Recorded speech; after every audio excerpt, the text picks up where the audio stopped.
কোথাও আছে? যদি আমাকে আপনাকে কেউ প্রশ্ন করে যে আপনি দলিল দেখান, তখন আমরা কোরআন হাদিসের উদ্ধৃতি দিয়ে কোনো মানুষকে দলিল দিতে পারবো না,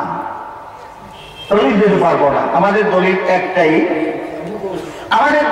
একটাই, যে নামাজ পড়ার এই যে নিয়ম, এই নিয়মটা রাসূল পাক সাল্লাল্লাহু আলাইহি ওয়াসাল্লাম থেকে উলামায়ে সাহাবায়ে কেরাম থেকে তাবিঈন থেকে তবে তাবিঈন আইম্মায়ে মুজতাহিদিন সলবে সালেহিন, এরা শিখে এসেছেন একের পর এক। তারপর তাদের কাছ থেকে আমরা শিখেছি, আমাদের উস্তাদের কাছ থেকে আমরা শিখেছি, ওনারা ওনাদের উস্তাদের কাছ থেকে শিখেছেন। এটাই হচ্ছে আমাদের দলিল, এটাই হচ্ছে কি আমাদের দলিল। আমাকে কেউ যদি প্রশ্ন করে যে দলিল দেখান, কোরআন হাদিসের উদ্ধৃতি দিয়ে আমরা দলিল দিতে পারবো না। এই যে আমরা আমলগুলো করলাম, আমলগুলো করে যাচ্ছে, নামাজ পড়া বলুন, রোজা রাখা বলুন, কোন কোন কাজ করলে রোজা মাকরুহ হয়, কোন কাজ করলে রোজা ফাসিদ হয়ে যায়, কোন কাজ করলে রোজা কাজা করলেই হয়ে যাবে, কোন কাজ করলে কাজা করলে শুধু হবে না, কাফারাও লাগবে।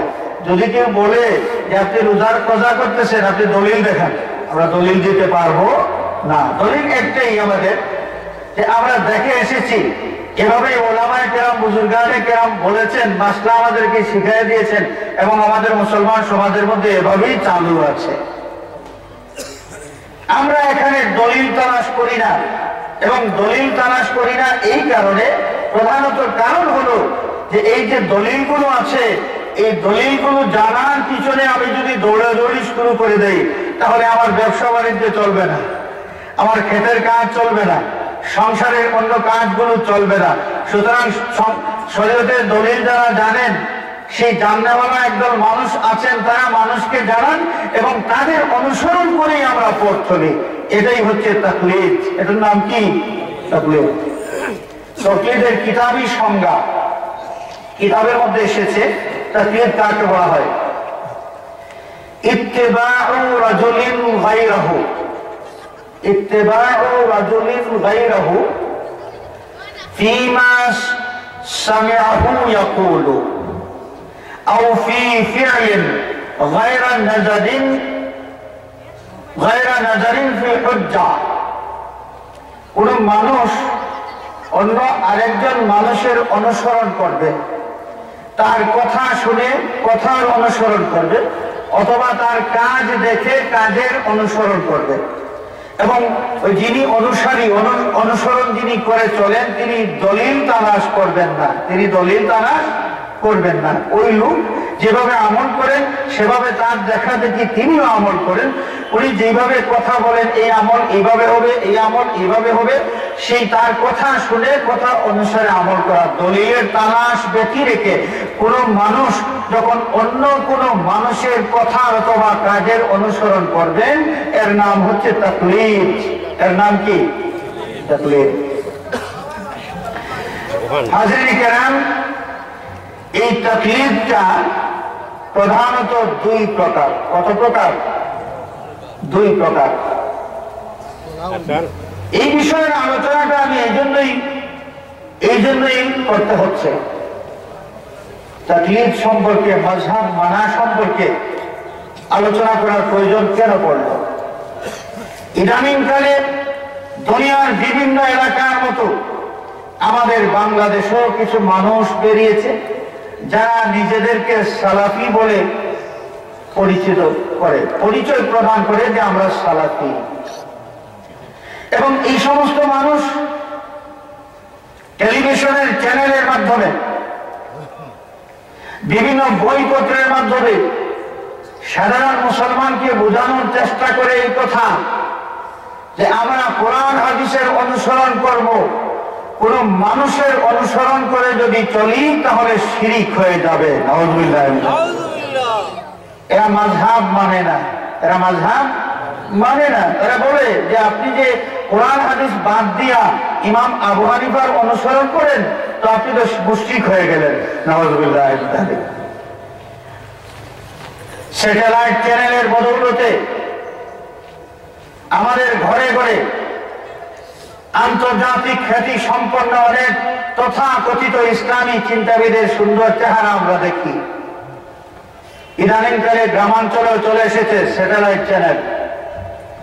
এই চ্যানেলগুলোতে ইসলামী অনুষ্ঠান হয় এবং বিভিন্ন অনুষ্ঠানের মধ্যে সুন্দর পাগড়িওয়ালা, দাড়িওয়ালা, সুন্দর লেবাস পরা মানুষ, অনেকেই ডক্টরেট ডিগ্রি হোল্ডার, কেউ মদিনা ইউনিভার্সিটি থেকে ডক্টরেট ডিগ্রি করেছেন, কেউ আজহার ইউনিভার্সিটি থেকে করেছেন, কেউ মক্কা ইউনিভার্সিটি থেকে করেছেন, কেউ মালয়েশিয়া ইউনিভার্সিটি থেকে ডক্টরেট ডিগ্রি করেছেন।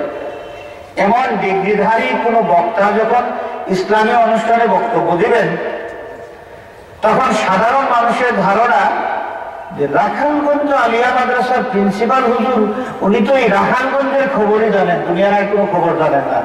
যে লোকটা টেলিভিশনে আমাকে ইসলাম বোঝাচ্ছে, সেই লোকটা ডক্টরেট ডিগ্রি হোল্ডার, স্যাটেলাইট চ্যানেলের মাধ্যমে তিনি সারা দুনিয়ার মানুষের কাছে ইসলামের কথা বলছেন। সুতরাং উনি কত বড় ইসলামের চিন্তাবিদ। এবং এই কথা মনে করে তারা যাই বলেন সেই টেলিভিশনের চ্যানেলের মাধ্যমে আমরা মনে করি ইসলামের সত্য কথা হচ্ছে এটাই। এতদিন পর্যন্ত আমরা যা শিখেছি, যে হুজুররা আমাদেরকে শিক্ষা দিয়েছেন, এরা তো গ্রামের হুজুর, এরা ইসলাম সম্পর্কে বেশি জানতেন না। স্যাটেলাইট চ্যানেলের হুজুর যিনি বেশি জানেন, তিনি আমাদেরকে নামাজ শিক্ষা দিচ্ছেন যে পুরুষেরা বুকের মধ্যে হাত বাঁধতে হবে, এইভাবে বলা হয় কিনা। টেলিভিশনের চ্যানেলে আমাদেরকে নামাজ শিক্ষা দেওয়া হচ্ছে এবং তাদের লেখা বইপত্রের মাধ্যমে নামাজ শিক্ষা দেওয়া হচ্ছে যে পুরুষ এবং মহিলার নামাজের মধ্যে কোনো পার্থক্য নাই। নাউজুবিল্লাহ বলেন না? এরা বোঝাচ্ছে যে পুরুষ এবং মহিলার নামাজের মধ্যে কোনো পার্থক্য নাই। মহিলারা বুকের মধ্যে হাত বাঁধবে, পুরুষেরাও বুকের মধ্যে হাত বাঁধবে। আমরা সকলেই জানি মক্তবের হুজুরেরা আমাদেরকে শিক্ষা দিয়েছেন, একজন পুরুষ মানুষ যখন নামাজের সেজদায় যাবেন, তার হাত জমিন থেকে এত উপরে থাকবে, তার বগলের নিচে এই পরিমাণ ফাঁকা জায়গায় থাকবে যে ছোট্ট ছাগলের বাচ্চা ইচ্ছা করলে এইদিকে যাতায়াত করতে পারে, এই পরিমাণ খালি জায়গা থাকবে। আপনাদের জানা আছে তো? মহিলারা কিভাবে হাত রাখবেন? সেজদার মধ্যে মহিলারা যখন যাবেন তারা কিভাবে হাত রাখবেন? পুরুষের মতো না মাটির মধ্যে মিছাইয়া? ইদানিং কালে স্যাটেলাইট চ্যানেলের হুজুরেরা আমাদেরকে নামাজ শিক্ষা দিচ্ছেন যে পুরুষ এবং মহিলার নামাজের মধ্যে কোনো পার্থক্য নাই। মহিলারা যেভাবে জমিনের মধ্যে হাতটা ছেড়ে দিয়ে সাজদা করে, মাঝখানে কোনো ফাঁকা জায়গা নাই, এখানে ফাঁকা কোনো জায়গা নাই, ঠিক এমনি ভাবে পুরুষেরাও নামাজ পড়তে হবে। নামাজের সাজদার মধ্যে পুরুষেরাও তাদের হাত এইভাবে রাখবে। আউযুবিল্লাহ। আপনারা বলুন, রুকুতে যখন দেওয়া হয়, মহিলা এবং পুরুষের রুকুর মধ্যে পার্থক্য আছে কি নাই? আছে কি নাই? আছে। মহিলারা রুকুর মধ্যে, পুরুষেরা রুকু করতে গেলে তার মাথা এবং পিঠ লেভেলটা সমান সমান থাকবে, কিন্তু মহিলা যখন রুকু করবে তখন তার মাথাটা একটু উঁচু থাকবে। এটাই তো নিয়ম, এটাই তো নিয়ম। অথচ আমাদেরকে শিক্ষা দেওয়া হচ্ছে পুরুষ এবং মহিলার নামাজের মধ্যে পার্থক্য যেহেতু নাই, সুতরাং রুকু করার সময় ঠিক একইভাবে পুরুষ এবং মহিলা একই সমান সমান রুকু করবে। এখানে স্কেল যেটা আছে, মহিলা এবং পুরুষের স্কেলের মধ্যে কোনো পার্থক্য নাই। আউযুবিল্লাহ বলেন। যারা আমাদের কাছে নতুন এই কথাগুলো নিয়ে এসেছে, আমাদের বিবেকের কাছে আমরা একটা প্রশ্ন করি, প্রত্যেকের বিবেকের কাছে, যে এতদিন পর্যন্ত আমার বাবা আমার দাদা নামাজ পড়েছেন, যা দেখলাম, আমার মাও তো নামাজ পড়েছেন, আমার দাদি নামাজ পড়েছেন, দাদার নামাজও দেখলাম, দাদির নামাজও দেখলাম। তারা এই নামাজ শিক্ষা করলেন যেই যুগের ওলামায়ে কেরামের কাছ থেকে। তাদের জ্ঞান তো একটু বেশি ছিল না, কম ছিল।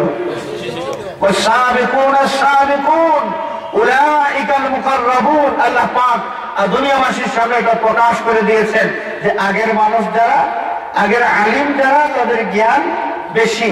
পরবর্তী আলিমদের চাইতে আগের ওলামায়ে কেরামের জ্ঞানের পায়া ছিল উচ্চ। কথা তো আমার বিবেক কি বলে? যেহেতু আমার দাদাকে আমি নামাজ পড়তে দেখেছি, দাদিকে নামাজ পড়তে দেখেছি, দাদা এবং দাদির নামাজের মধ্যে কিছু তফাৎ ছিল। তো ইদানিংকালের স্যাটেলাইট চ্যানেলের বড় হুজুর, ডক্টরেট ডিগ্রি হোল্ডার, অনেক হুজুর বাইর হয়েছে, তাই পড়া, শার্ট প্যান্ট পরা, তাই পড়া, মানুষকে ইসলাম শিক্ষা দেয়। দুনিয়ার মানুষ সব পাগল হয়ে গেছে, এদের পিছনে দৌড়াচ্ছে। আসলে এই ধরনের কিছু লোক বাইর না হলে কিয়ামত তো হওয়ার কথা নয়, কিয়ামত তো হওয়া লাগবে এক ধরনের। ও এরা বের হয়েছে, এই টাই পরা, শার্ট প্যান্ট পরা যে লোকটা মানুষকে ইসলাম বোঝায়, এই মানুষটা কে? আমরা কি তার পরিচয় জানি? যার কাছ থেকে আমরা ইলম হাসিল করতে যাচ্ছি, যার কাছ থেকে আমরা জ্ঞান নিতে যাচ্ছি, সেই লোকটাকে এর পরিচয় জানার দরকার আছে কি নাই? দরকার আছে কি নাই? যার কাছ থেকে তুমি ইলম হাসিল করবে, জ্ঞান হাসিল করবে, সে কে, তার পরিচয় তুমি আগে জেনে নাও। দুনিয়ার মুসলমানকে তাকিদ দেওয়া হয়েছে, অথচ টেলিভিশনের চ্যানেলে ইসলামী অনুষ্ঠান, এই ইসলাম নাম শুনলেই আমরা মুসলমানেরা পাগল হয়ে যাই, আমরা খুব আগ্রহী হয়ে যাই, এবং হওয়ার কথা হতো। একজন মুসলমান ইসলাম নাম শুনলে তো আগ্রহী হওয়ার কথা। এই জন্যই সেই সুচতুর লোকগুলো মুসলমানকে ধোঁকা দেওয়ার জন্য এই ইসলাম শব্দগুলো ব্যবহার করে করে স্বীকার করে নিচ্ছে, মুসলমানকে শিকার বানাচ্ছে। ইসলাম সেই নামটা ব্যবহার করে তাফসীরুল কোরআন, টেলিভিশনের চ্যানেলের মধ্যে কোরআনের ব্যাখ্যা, দর্শে কোরআন, কোরআন শরীফ মানুষকে শিক্ষা দেওয়া হয়, কোরআন শরীফের তাফসীর হয়। স্যাটেলাইট চ্যানেলে দর্শে হাদিস হয়, হাদিস শরীফের উপর আলোচনা হয়। সেখানে দেখা যাবে যে এরাই মানুষকে বোঝাচ্ছেন যে আমরা কোরআন হাদিসের অনুসরণ করব, শুধু মানুষের অনুসরণ করলে শিরিক হয়ে যাবে। এরা মানুষ বলতে কি বোঝান জানেন? আমরা যে মাযহাবের অনুসরণ করি, যে ইমাম আবু হানিফা রাহমাতুল্লাহ আলাইহির অনুসরণ করি, এরা বোঝাতে চায় যে তোমরা কোরআন হাদিস বাদ দিয়া আবু হানিফার অনুসরণ করো, এটা তো হয় না, এটা তো শিরিক হয়ে যায়। নাউযুবিল্লাহ। হাজরিন, আপনাদের ক্ষেত্রে আমি আরজ করতে চাই, কোরআন শরীফের বিভিন্ন আয়াতে কারিমার মধ্যে আল্লাহ পাক সাধারণ মানুষকে যা শিখিয়ে দিলেন, একটা আয়াত আপনাদের সামনে আমি তিলাওয়াত করছি। فلولا نفر من كل فرقة منهم طائفة ليتفقهوا في الدين ولينذروا قومهم إذا رجعوا إليهم لعلهم يحذرون। আল্লাহ পাক এই আয়াতে কারিমার মাধ্যমে জানিয়ে দিচ্ছেন যে প্রত্যেকটা কওম থেকে কিছু মানুষ, সামান্য সংখ্যক মানুষ, একজন, দুইজন, তিনজন, প্রত্যেকটা কওম থেকে এই সামান্য সংখ্যক মানুষ যারা যাবে, কোথায় যাবে? জমিনে সফর করবে, বিভিন্ন জ্ঞানী ব্যক্তিদের কাছে যাবে জ্ঞান হাসিল করার জন্য, কোরআন এবং কোরআন শরীফ সম্পর্কে জানার জন্য, দ্বীনের তালিম হাসিল করার জন্য।